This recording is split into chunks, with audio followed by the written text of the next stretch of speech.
G'day Marathashev, Ciarán an seo agus iniu tamid chun ahra síanamh roinnt na Ainmhithe atá le fáil sa chuid an Amazóine atá site in Ecuador. So an chéad Ainmhithe agan ná an Tanaconda. So seo an Tanaconda glas. Agus fás an Tanaconda glas sús go 29 tri in ad.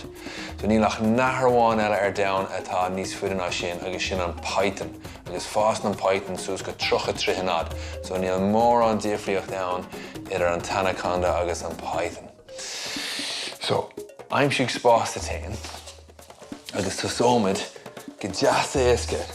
So bhí deas cormacht an cleachta seoir do rim. So támid chun cúpla casa inamh go súil leis an anaconda.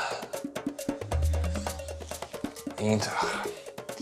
Inis, nuair atá tú ré agus má cheapan tú gúil tú nándó, tá mid chun na cusa a híine amach ar chúil agus na lábh a híine amach an tusaí.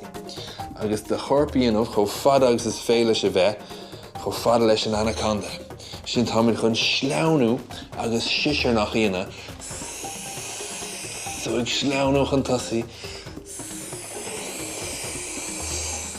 Iontach. Agus sin sí siar agus is tuairmid faoi seo beag den drim feadh second nó ró. Anamha, so tá sin dúlánach go maithir an drim. Nis, an chéad Ainmhithe támid chun déanamh, caitheann sé a chud amar ar fad san uisce agus sin prana na bullaige dearige. So sé prana na bullaige dearige, an prana is cinál fargaí agus is fíochmhar as tú ar fad. Agus cílíonn prana sa tanga dúchas an sin, cílíonn sé an tíosc le fiacla. So creadú nach réad nuair bhí me héin ann roinnt blianta hin, thug na daoine áitiúil a thug siad prana dún den duine agus bhí sé anblasta. So aimsig spásta tain ar íst, agus támid chun lí siar ar na lábha. So tá seo simplí go leor ach tá sé beagáinín casta. So brú síos ar na hilnacha agus bordí den drim ón mata.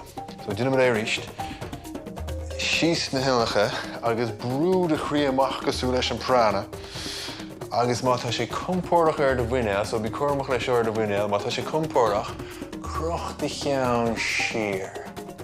Agus má spálat, féidir bordí chinach ar an orlár agus na cosa a orgú.